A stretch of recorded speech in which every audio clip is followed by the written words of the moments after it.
what you are looking at. Because now, Senator, the big question is, why have you decided to throw your hat in the ring in the Kwara governorship contest, despite growing agitation for the governorship seat to rotate to the north? Thank you very much. I think let me clear the here. In Kwara, based on our peculiarity, Kwara has never adopted any form of zoning arrangement in any election. At every election, all regions, all zones, and local government produce candidates from all political parties that are competing, and the people vote for the candidate of their choice. And this has been irrespective of the voting strength of any of the zones. Kwara Central has supported candidates in the old Kwara. We have had Alhaji Adamu, who was from Oberaland. We have had late CEO Adebayo, who is an Ebominama from Kwara South. We have had Sab Alafiaji, and we had Alhaji Abdul Fatai Ahmed. Kwara Central voted for all these people, and they compete with people even from Kwara Central. The peculiarity of the state makes it that people competed. But yes, the fact is there that the Ilorin Emirate, as a voting bloc, has about 50% of the voting strength of the state.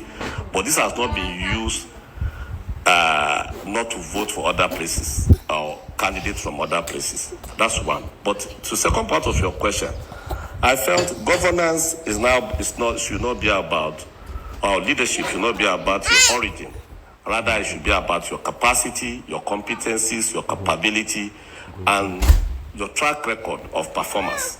Because I think the people of Kwara are not looking for somebody, they are looking for a leader based on where that leader is from. Rather, they are looking for a leader who will move the state forward. And one of the reasons why we did Otoge is also to be able to prevent a situation where there is imposition. I mean, that is one of the reasons for Otoge. So, but to move forward from the Otoge, we have a stable state now. We need to get a capable hand that will move the state forward. Such capable hand can come from any part of Kwara. And I will liken governance to an organization. If you are, the governor is a CEO. If you are looking for a CEO, you won't ask what tribe, what religion, what color. You look for the best candidate who presents himself. So as such, with all sense of humility, I think I'm able to demonstrate, and I'll be able to demonstrate to the state that I'm capable, I'm competent, and I have the courage to move Kwara to the next year. Because I had the opportunity of serving in the Senate, and I'll be able to show in all the three areas of legislative performance, either in terms of lawmaking, in terms of oversight and representation, that I'm a person that delivered the results in anywhere I've been. I've had the opportunity of serving in the State Assembly as a member of the House of Assembly and as majority leader. I've had the opportunity of being in international development. I've had the opportunity of being in the private sector. In all these areas, I'll be able to demonstrate, and these are proven. My antecedents have shown. In the recent one, as a senator that represented, I'm the only one, and my performance has been the one that's a benchmark for any legislator in Kwara State. I took over from a person who was the president or chairman of the National Assembly, and I'll be able to deliver results that surpass his own 8 years in the Senate. I brought to the state a federal institution, that is representation at the highest level. The last time the state had any new federal institution was 1996. That is my Kalimodo Institute. I was able to facilitate, based on my legislative acumen, the establishment of Federal Neuropsychiatric Hospital for the whole of North Central Zone, located in Kwara State and located in Nasa local government, my constituent. And that institution is benefiting not only my constituency, but the whole of Kwara State and the whole of North Central Zone and Nigeria. It is a place where, from a ground zero, we now have about 388 Nigerians working there, from across the state of the country, from across all the 16 government of Kwara State. And not only that, the economy of that environment, the economy of the local government, and the economy of the state has been expanded through that. That is not the only thing I'll be able to demonstrate and show. I'll be able to, in addition to that, based on my legislative performance and representation, I was able to bring 2 federal agencies to establish their zonal and state office. The National Health Insurance Authority has their North Central office and their Kwara State office there. In a nutshell, Senator, similar one, an office. Yeah, in a Yes, nutshell, please. Senator, you believe that you have the track record to take you to the government house Yes. in Ilorin, Kwara Yes, State. please. But no doubt, Yes, you please. and I know that the party should be supreme, and importantly, also the incumbent would have a level of influence over whoever emerges. Would you say that at this moment you are Governor Abdurrahman Abdurazak's favorite to replace him or succeed him now? No, I wouldn't say that because Governor Abraham Abrazai has not come out to say this the person is supporting, neither has the party as leadership. I think for now, the party is creating a level playing ground for all candidates. But what is important, either for Governor Abraham Razak, for the party of leadership in the state or party leadership at the federal level, is to present a candidate that can compete very well with the opposing side because we have opposition. Not only that, the essence of putting forward a candidate for election is to win. As such, you have to present a candidate that Kwaras will vote for, and not just based on where that candidate comes from, but a candidate that's acceptable to Kwaras across board, all the local governments, all the zones. Two, that will be able to compete very well with the candidate that may come from the other state, from the other party, the opposition. And one thing I want to add to that, in terms of that competition, is that we all know in Kwara, which is part of the permutation, that the oppositions are looking towards one zone, and they want to use the voting strength of that zone to be able to outsmart any other competitor. And what zone is the opposition looking into? Senator, what zone is the opposition looking into? The opposition are looking more towards Kwara Central. All the aspirants from the opposition side are from Kwara Central as I speak to you now. And they will present such candidates to compete with us. So we have to be able to also look at what will win, what will win our party votes. Because our party has been in power for the last 8 years, the party will not want to lose. So we have to put all the, as we said, it's the jigsaw, it's the calculus. We have to look at the calculus and say, which candidate do we present forward that will compete best with any other opposition or any other candidate from the opposition parties. And I think I represent such a candidate. I represent such a candidate because not because of where I come from, but because of my track record, because of my performance, because of my ability to be able to deliver for the next year for Kwara, as I said in my campaign. I'm a candidate that will be able to deliver the next year. Yes, please. Yes, you're selling yourself, and you know that we are increasingly seeing political parties adopt not just direct primary, but also consensus arrangements to produce candidates. Should your party, the APC, decide to zone the governorship seat elsewhere, to a zone different from yours, will you accept your party's decision and work with whoever emerges the APC standard bearer in Kwara State?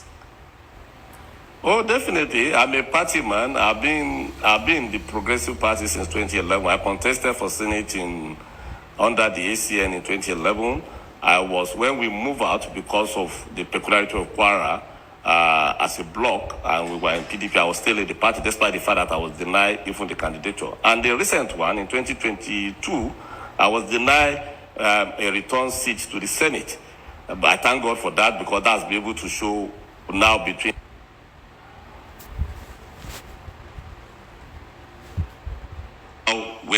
that I am there. So I didn't leave the party. I supported the party. My supporters voted for the party that time. So I'm still a party man. I'm about progress. And it's not now. It's not as if whatever decision that will have happened, I'm a man of faith again. I believe strongly that God gives power, and He gives power to whom He wishes. If God decides, definitely I will go by God's decisions and whatever it is. And I'm a team player. I will try to do that. But my hope and wish is that the party will take a decision that will make it possible for us to win. We cannot afford to lose power in Kwara. We can't go back again. The progress we have made in the last 8 years, we have to move to the next year. And that next year is what I represent and what I'm presenting to the people of Kwara, to the APC first, and the whole citizens of Kwara as a whole. Kwara State is quite dynamic. It is unique in its own. In north central Nigeria, some would even say it should have been in the southwest, for instance. All of those back and forth on one hand. What do you consider the 5 biggest needs of Kwara State, and how do you, as an individual and as a contender now, hope to proffer solutions to these issues? Yeah, I think Kwara is known as a state of harmony. But in very recent past, our harmonious and peaceful living is being affected by insecurity. So if anybody that will come in, the first thing would be to improve on the security situation. The current government is doing its best. The state government in collaboration with the federal government. But we are not yet there because we still have part of our state where we still have banditry, where we have other criminalities in terms of kidnappings, and we have displaced people. But what makes us to be harmonious, or has been making us to be harmonious before, is being broken up not because of what is happening in Kwara alone, but because of the effect of what is happening in other parts of the country. I mean, particularly we are a boundary we are the last state between north and the southern part of Nigeria, but being bounded by the southwest. So whatever is happening in part of Kebbi, Niger, is coming down to Kwara. So also we have it, I mean, the axis of Edu and Patidi, and also whatever is happening in Kogi is also affecting Kwara in certain part of Kwara South. So, and we know that this one also is not only that Kwara has international boundary. So what is happening in the Sahel, some of it we have some wrong Islamic ideologists who are trying to introduce their ideologies in part of the state. So the first thing for anybody that is coming in the state is to look at security. I think security is not something I want to discuss in detail in the here, because once you do that, you allow the criminals and the non-state opposing element to know your distance. What I want to say is that I have plans that will be able to depict both kinetics and non-kinetic plans of how to return the state back to harmony. That's one. But before we get to the second one, staying with security very quickly, are you as an individual in support of the calls for state police has been championed, by the president?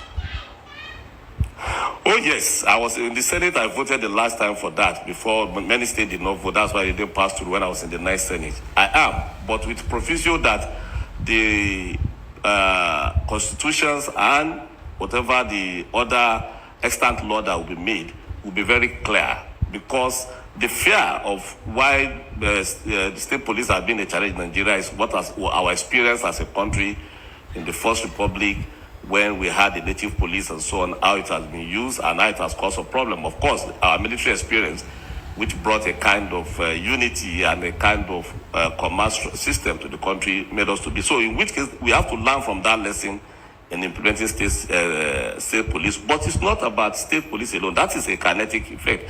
But you need to look at more of intelligence. That's why I said I didn't want to discuss. I think we need to strengthen more intelligence, early warning awareness. I have a plan of how we'll be able to improve that intelligence. I don't need to disclose that here. But I'm in support of state police, but to be implemented in such a way that it will be effective. We'll be able to get better results than even what we have now. So because when the state have police, it must be well funded, it must be well equipped. The men in arms must also be motivated. So it would be wrong to say you have a state police where they don't have necessary equipment to work, they are not well trained, and they are not motivated to be able to do the work. But as I said, your kinetic action is as effective as your intelligence action. So, and I think I have what to do with that. What do we use? As I said, I don't want to go into detail of my plan of how to build on what is currently being done. All right. And you're a medical doctor. I suppose security is number one. Can I move on? Yes, please. Yes, please. Yes, okay. Please, Senator, you may move on. If we get security sorted, our next important thing is how to make Kwara more prosperous. And this has multi-sectoral, multi-pronged approach. Kwara has about 34,600 square kilometers of land that is arable that can be. So agric is a major source of revenue for us. But currently, our agriculture is not where it should be. This government has tried to extend, but I think I have to deepen that. And I have specific plans for that. One, I have what I call Kwara rice production.